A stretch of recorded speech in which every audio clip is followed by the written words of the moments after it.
చిత్తూరు జిల్లా పుంగనూరు ఎన్టీఆర్ సర్కిల్లో బాణసంచాలు పేలుస్తూ మిఠాయిలు పంచుకుంటూ యాదవ సంఘం నాయకులు సంబరాలు చేసుకున్నారు. ఈ సందర్భంగా యాదవ సంఘం నాయకుడు అప్పిరెడ్డి యాదవ్ మాట్లాడుతూ రాష్ట్ర ముఖ్యమంత్రి నారా చంద్రబాబు నాయుడు బీసీలకు పెద్దపీట వేయడం మంచి పరిణామమన్నారు. టీడీపీ రాష్ట్ర అధ్యక్షుడు పల్లా శ్రీనివాస్ యాదవ్ కు అధ్యక్ష పదవి ఇవ్వడంపై హర్షం వ్యక్తం చేశారు. ఈ కార్యక్రమంలో టీడీపీ నాయకులు యాదవ సంఘం నాయకులు కూడా పాల్గొన్నారు. యాదవులకు సముచిత స్థానాన్ని ఆ రోజు ఆయన కల్పించడం జరిగింది.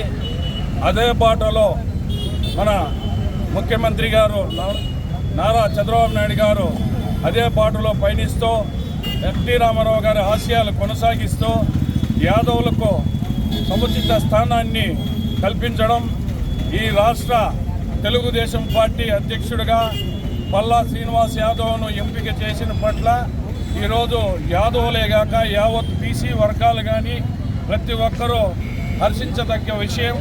ఆయనకు అందరి తరపున కృతజ్ఞతలు తెలియజేస్తూ అదేవిధంగా పల్లా శ్రీనివాస్ యాదవ్ గారికి శుభాకాంక్షలు తెలియజేస్తూ కొనసాగిస్తూ బలహీన వర్గాలకు పెద్దపీట వేస్తూ ముఖ్యంగా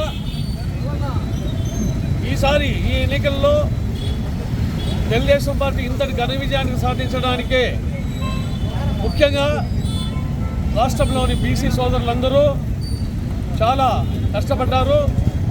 బీసీ సోదరుల కోరికల మేరకు శ్రీ నారా చంద్రబాబు నాయుడు గారు కూడా వారికి కొన్ని సముచితమైన పదవులు ఇచ్చు వాళ్ళు గౌరవిస్తున్నారు. అదే కోవలో